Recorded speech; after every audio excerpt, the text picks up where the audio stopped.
the latest version of ecstasy that's often laced with other drugs like angel dust. So is rapper Kanye West in one of the biggest hit songs of the year, Mercy. There are at least a dozen songs across music genres that mention Molly. But for recording artist Joe Budden, star of VH1's Love and Hip Hop reality show, it's overkill. Now, everyone is speaking about Molly like it's the it thing to do. Joe sat down with me in his New Jersey home to warn others about the dangers of a drug he binged on last summer and barely survived. I didn't see a problem with the fact that, maybe 5 days would go by without sleeping.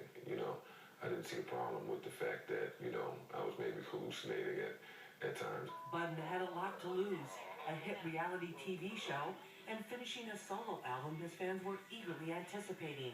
That album, called No Love Lost, dropped this week, and he says he only made it to this point because people who loved him intervened. It just altered your thinking process dramatically. And for a thinker such as myself, that was like, nothing I had ever experienced before. Budden was lucky. Tens of thousands of Molly users end up in emergency rooms. It's so bad, federal health trackers say the number in the U.S. has more than doubled in 6 years. Dr. Petros Labonis says using it just once can change the way your brain functions forever, but you might not see it right away. And there are effects like panic attacks and depression, and immediate life-threatening physical conditions if you use it with other substances, which many people do. If you start combining it with other stimulants like cocaine or bath salts, then the problem really skyrockets, and you may end up having your heart stop. These concerns don't seem to be slowing the spread of Molly. Social media makes it easy for buyers and sellers to meet up and deal under the law enforcement radar, says Robert Strang of Investigative Management Group.